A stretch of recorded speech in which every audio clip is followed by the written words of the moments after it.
Hey, give the choir a hand. They do a beautiful job. Do a beautiful job. Y'all are awesome.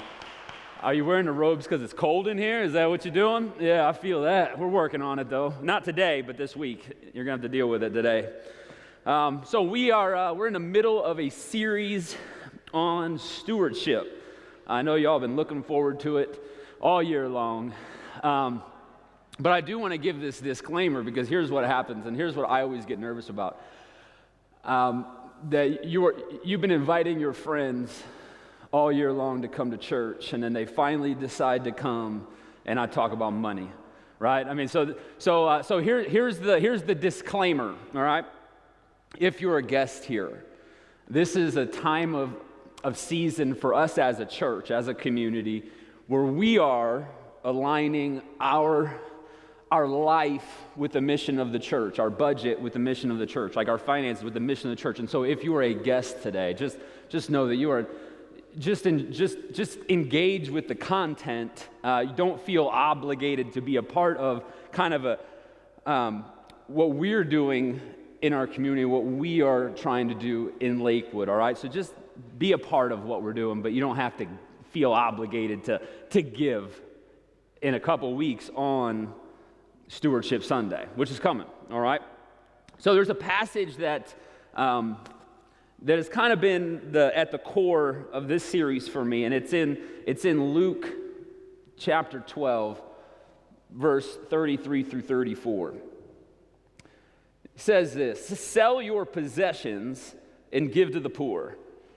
Provide purses for yourselves that will not wear out, a treasure in heaven that will never fail, where no thief comes near and no moth destroys. For where your treasure is, there your heart will be also." And so we use this passage, and one of the things that I talked to down at the Impact service was that if you feel like you would love to be a part of Stewardship Sunday, but it's a tough space for you. It's a tough time of year.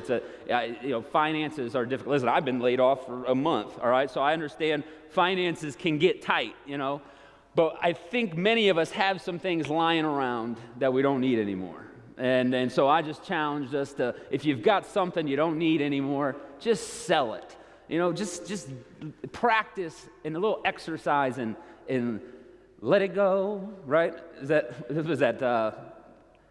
Help me out, Frozen. There it is, Frozen. It's been, mine are teenagers now. It's been a while since I watched Frozen, at least a week. So here's one of the things. So what I have to do today is try to make budgeting interesting, all right? So pray for me, all right? But so the first thing, and here's what I told Impact last week. I said, if you just want to completely space out on everything I'm going to talk about today, and just join the Financial Peace, Dave Ramsey's Financial Peace University. I mean, that stuff is just so good, and it's helped me get and my family get everything in order. But that's a lot of where we're getting some of this material. But our Financial Peace course is huge, and it just talks about everything from creating a budget to paying off debt to having an emergency fund to investing in your future, right? And being generous and giving. And so it has all of those attributes, and I can't hit all of that in my 40-minute sermon today, okay? Okay, there we go. It took them just a second. So here's what we have to do first. We have got to figure out, so there's this budget idea. It says this in Proverbs 21. It says, "The plans of the diligent lead to profit as surely as haste leads to poverty." And so you have to have a plan. You've got to have a plan if you want to win. Listen, you don't go into anything that's important without a plan, right? If it's something that needs done, it needs accomplished, you sit down and you make a plan. And so and here's the reality. We all have a budget. We all have one. You may not know what it is, right? But you have one. Because all a budget is just the income and the outgo. And so hopefully you have an idea that if you want to win with money, that you need to have some idea as to how much is coming in every month. And so if you're new to budgeting, there's a great app, the Every Dollar app. Has anyone downloaded this? Has anyone used the Every Dollar app? Just me. Okay.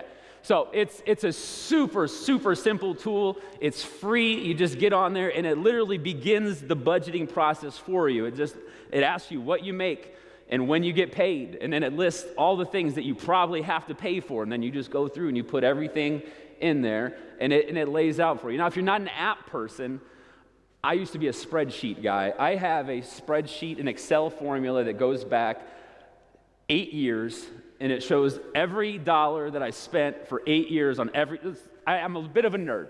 All right, I'm a bit of a nerd about that stuff, right? So if you want that, I can empty that form out, and I can email it to you, and it's a pretty simple process. It's a pretty simple layout on how to budget. So what's included in our budget, right, is that, so it's called a zero-based budget. Have anyone heard of a zero-based budget before? Yes. Any hands, you got to just raise your hand. There we go. There we are. So all you're doing is you're giving every dollar that you have a name, right? So you just start with everything that you come in, and every single dollar that comes in, you give it a name. And so that means, things like Christmas end up on your budget, right? But back in January, not in just November, right? Because Christmas isn't really an emergency, right? It always comes at the same time every year for the last 2,000 years, right? So we begin to plan these things. That's why a plan matters, right? So you can see these things further in advance, because it's way easier to save for Christmas starting in January than it is starting in October. Are you with me? Yeah. So, what do we put in our budget first? Let's check out Leviticus. It's everyone's favorite book. Leviticus 23, verse 9. It says this: "The Lord said to Moses, speak to the Israelites and say to them, when you enter the land I am going to give you, and reap its harvest, bring to the priest a sheaf of the first grain of your harvest." And so this is where, as Christians, we are called to be a people that give our first fruits of our labors. And so here is my challenge for us. And I talked about this, I think, about a year ago or so, but the challenge here is not to give more, all right? So I'm not challenging you at this moment to give more. My challenge is just to simply change when you give. All right, so instead of showing up, and sometimes we just kind of give what's left in our purse or left in our pockets, the challenge is to figure out what you've been giving on average. Right? Just maybe it's in a month, figure out what you give in a month, and instead of giving it maybe on Sunday morning, you still give it on Sunday morning, but you put it aside on payday, right? You put it aside on payday. And so it's not even changing how much you give. It's an exercise, right? It's a stretching of why we do things and how we do things. And so we stop giving God leftovers and we begin to give God first fruits. All right? And so we put him at the top of our budget. We put him at the top of our budget. And it's whatever you have been giving, right? The Bible says, it's what God puts on your heart, right? I'm not going to try to stretch you myself, right? That's something you've got to figure out on your own. What are you going to give? What are you going to do? But the number one thing that's holding people back, and here's what I believe, and maybe you disagree, maybe you don't. I believe we all want to be generous. I think we want to be generous. I think when we see opportunity, when we see people in need, I think we want to respond in a way that blesses them. I think we all want to do that. But what happens is we end up with things in our lives that tie us down if we don't have the budget, or if we have too much debt, and we'll get to that in a minute. And it's like we start to go, well, I want to help, but I don't know exactly if this already came out yet, and I'm looking at and I'm like, I don't know. So here's a couple bucks. It's like, but that's not the kind of generosity we want to have. We want to bless people's socks off. They just go, I can't believe you're helping me in this way. And so the biggest thing that holds us back is debt. The Bible says in Proverbs 22, I don't know if you've heard, I'm sure you've heard this verse, right? This is It's like, what does this have to do with debt? But just hang with me for a second, all right? Proverbs 22:6, it says, start children off on the way that they should go, and even when they are old, they will not turn from it. Who's heard that? Right? We've heard that. So it's like, the psalmist is saying, it's not a psalm, it's a proverb, right? It's a proverb. The author of Proverbs here, right, he's saying, teach your children how to aim and teach them what to aim at. Right? It's teach your children how to aim and teach them what to aim at. Then the very next verse, right, that famous verse, the very next verse is this. The rich rule over the poor, and the borrower is slave to the lender. You wouldn't think that verse follows the other verse, right? You would think like, it's like teach your children the way to go, and then it's like, go to church and do good and behave. But it's like teach your children the way they should go, and then it's the borrower is slave to the lender. There's this idea that, listen, debt changes relationships. It changes relationships. Listen, you know this because if you ever want someone out of your life, you just lend them money. Right? You just lend them money, and you just never see them again. They disappear completely. And it's because, listen, no matter how sweet you are and how sweet they are, when you've borrowed money from someone, and then you get on Facebook, and they're on vacation, or they're having a fancy meal, and you go, like, even if you're just like, you could try to find a reason why they're doing it, but there's still a part of you that goes, Karson owes me money. Why is he eating? Why is he out eating nice food? Why is he on vacation? He owes me money. Like the relationship, because we begin to think differently about the people that owe us money or the people that we owe money to, because debt changes relationships. And so even in conversation, if someone that owes you money, their name comes up in your head, you might not say it out loud. Some of you might. That person owes me money. It's a reality, right? It's a reality. And so debt changes the relationships.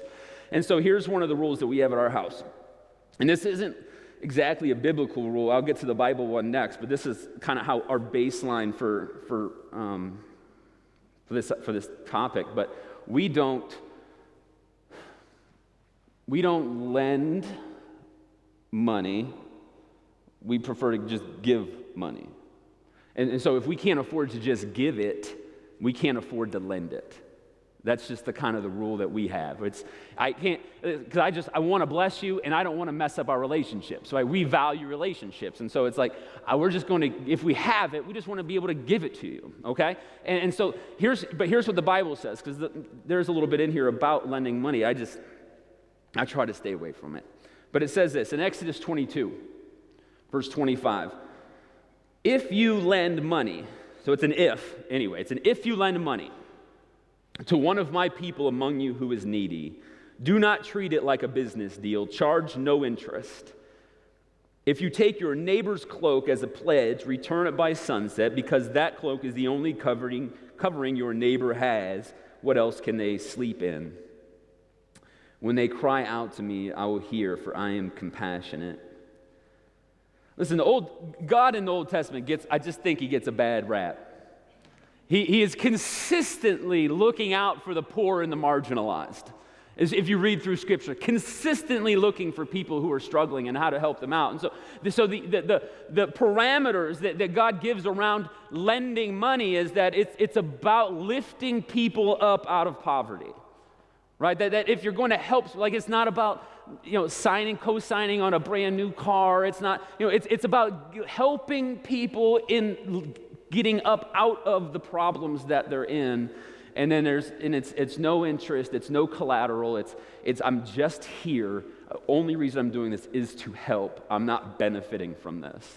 Right? And so if you choose to lend money, first off, you should only lend money if you can afford to lend money. If you're lending money and then you got to wait hoping next week it comes back, you're in trouble, right? You're in trouble. So if you're going to lend money, make sure you can afford it, and then make sure that it's helping someone come up out of a hard time. And so what we also have to do is stay out of the traps, because people are out there trying to get your money, right? The lottery. Stay away from, if you're broke, stay away from the lottery. Listen, it is a tax on the poor. It is a tax on the poor. If you put $25 a week in a mutual fund at 10% interest, 20 years later, it's about $150,000. And so if you are, how many people you know that play the lottery every week have 150 grand in the bank? I don't know any. So it's one of those things where but it's a tax on the poor because who plays lottery the most? It's people that are impoverished communities, poor folks who are just praying for a leg up. And so what was the lottery at a couple weeks? Was it at $2 billion? I think it was at like $2 billion. Okay, so first off, who gets half of it? Taxes, right? So, and who paid for most of it? Poor folks. And then one person, maybe not even a poor person, gets the other half, right? And so even if it's going to good things, whatever the tax dollars go, even if it's going to good things, it is paid for by the brokest people in our communities, right? It's a tax. It's a tax on the poor. So we stay away from those things, and it's not easy because listen, I don't know if anyone ever, I get credit card. What are those advertisements? Like I'm just supposed constantly. Did anyone ever take financial peace at all? Has anyone taken financial peace? Right? Did they tell you when I took the class? They told us they should start bringing in your credit card offers. Everybody, and so we had a stack of credit card offers like this by the end of the class. And that's not free to send out, right? They're sending those things out because they're making money off of them, right? Listen, they're constantly after you. There's a reason, right, that in downtown, when you're driving downtown, the tallest building has what at the top of it? A bank, right? Because the banks win, right? It's like going to Vegas. It's like your credit card points, like they're not the thing. Like we got to chop those up, quit getting into debt, right?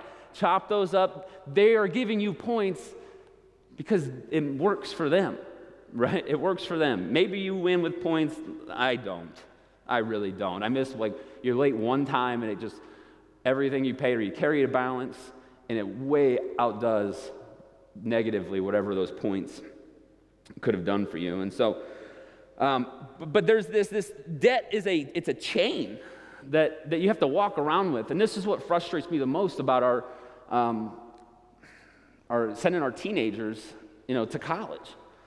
And they're going to get, just wrapped up with debt, and then you graduate, and then what happens when you graduate? It's like 6 months after you graduate, they go, you got your career figured out, right? Now you have to pay all this back, And it's like there's this whole thing, and we're sending kids, out into the world and it's like because listen, what can you do if you're 24 with no debt? What can you do? Anything you want, right? But if you were encumbered with all of this debt and all these chains, it's like you have to go to the first person that's gonna give you a check. The first person, because that bill's coming, and so you're tied down. It's like I just try to tell my kids so much. I'm like, do everything you can to graduate from college without any debt. Try to figure out whatever it is. If it means you got to go to trade school beforehand, whatever it is, do whatever you can not to get held down by these chains of debt, so that you can go do the things that God's calling you to do instead of going, I got to go to McDonald's and make this check so I can pay this bill, and it doesn't allow you to really pursue the dreams that God's calling you to. And they're relentless with it, though. I logged into my bank account 6 months ago. All right, so I used to log in and it would go checking account, savings account, right? Just checking, savings. I'd log in, checking, savings. It's there. Not much there, but it's there. Well, 6 months ago I logged in and there's a new account. There's just an extra account at the bottom. It's like checking, savings, just in case things get tough. Here's $250. You can have whenever you want. I'm like, what? They're just begging you to take their money, right? And so they're constantly looking for ways to get you to go into debt, and you've got to figure out a way to stop doing it. And that's it. And so the first thing you can do is begin an emergency fund, right? Get an emergency fund, and that becomes your new credit card. And you just treat it that way. And then you begin to pay off debt. And this is just a debt snowball. This is like my favorite thing to do. It was like you just list all of your debts, and maybe you have this many. I don't know how many you have. Maybe you have this many. But you list them smallest balance to highest balance. And like in my head, I go, well, shouldn't we pay off the highest interest first? Would it make sense to pay off the highest interest accounts before you pay off the smallest balance? And it's like, well, math didn't get me into debt, is my favorite thing that Dave Ramsey says. I didn't get into debt by doing math, right? And so it's just about getting some of these payments, getting little wins, pay off something small, and then you roll that entire payment into that next debt, and you just keep making that debt snowball bigger and bigger and bigger. Now, this is pretty basic stuff. Is this basic? Super complicated? No? Okay. We're all here. Here's one thing that I love. I remember reading this. I was probably, 17 or 18. I remember reading this passage, and the idea to me was so cool. It was so neat, and I just want to read it to you together here. It says this in back to Leviticus. I tell you, I secretly do like this book. Leviticus. It says this: when you reap the harvest of your land, do not reap to the very edges of your field, or gather the gleanings of your harvest. Leave them for the poor and for the foreigner residing among you. I am the Lord your God. I was trying to figure out, how do I implement this idea, right? Because the idea is that you are blessed. And so figure out a way to make room and make space for those who aren't in our budgets. And so listen, again, easier to do when you're out of debt, right? Easier to do when you're out of debt. And so I would have to anyone trick themselves into doing things? I like to trick myself into doing things. So all of our giving and all of our savings are auto deductions. So then I actually have to think about stopping them rather than starting them. It's like, going to stop that? You got to say a little prayer. I'm like, no, I think we'll make it this week. I don't have to stop that one, So there's this tricking yourselves into doing things, but creating space in our budgets to bless people. And so I used to do it this way. I would round all of my bills up $10 to the nearest 10, and I'd round my pay down to the nearest 50, right? And then at the end, I just trick myself into leaving some money at the end, and then you can use that to bless people. And that's how I used to do it, back at the beginning. But that's a simple way to figure out how to create room in your budget and in your life to bless those that are around you that are unfortunate. And so we read the parable of the talents, and so you should be familiar with it. But so it's near the end of Jesus's earthly ministry, and so he's talking about eschatology, right? End times, and he says this, right? He's having a conversation about eternity, essentially. So he's coming back, and so it's the same story. Matthew 25, verse 15. Let's pick it up there. So to one he gave 5 bags of gold, right? To another 2 bags, and to another 1 bag, each according to his ability. And then he went on his journey. And I love that he stresses there, each to his ability, right? That he gives us that which we are capable of managing, which means you have not been given more than you are capable of managing, right? That's a relief. That's a relief. And so it says, so eventually the master comes back and he wants an account of his money. And the first one comes and he doubled it. The second one comes and he doubled it. And then verse 24, right? It says, the man who had received 1 bag of gold came. Master, he said, I knew that you are a hard man, harvesting where you have not sown and gathering where you have not scattered seed. So I was afraid and went out and hid your gold in the ground. See, here is what belongs to you. His master replied, you wicked, lazy servant. So you knew that I harvest where I have not sown and gather where I have not scattered seed. Well, then you should have put my money on deposit with the bankers, so that when I returned, I would have received it back with interest. So how do I say this? There's an expectation on us to manage that which we've been giving to the best of our ability, right? Because the master was happy with both 1 and number 2 guys. And they just went to work. They put it to work. It didn't matter what they came back with, but they put it to work. And he said, I'm happy. But there's no effort. There's just fear in the third guy. And so listen, we are called, because listen, everything we have has been given to us. Right? That's what the psalmist says. 24, the earth is the Lord's and everything in it, the world and all who live in it. So it's like we're not here that long. Right? I mean, it's a vapor. It goes quick. And so we need to take seriously the way that we manage that which God has entrusted us with. And so that's about giving first fruits, right? It's about, because listen, if you're paying all this interest and you're doing all these things, that might be worse than burying the money in the ground. You're just giving it to corporations. So what are we doing with what we've been given? Are we thinking about it in such a way that we're managing somebody else's finances? And so, because here's what I believe.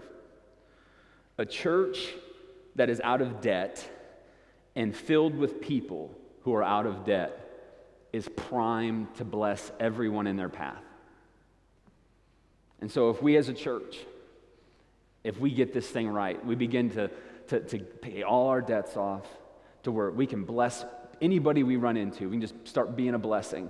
And then as a church, where all of everything that's come in can immediately go right back out, and we can immediately go back and bless our community. Like that's what we're called to do, taking all those chains off so we can walk freely and be a blessing, right? That's what the whole Abrahamic covenant was. Like, I'm going to bless you so that you would be a blessing to others. That's who we're called to be, church. God bless.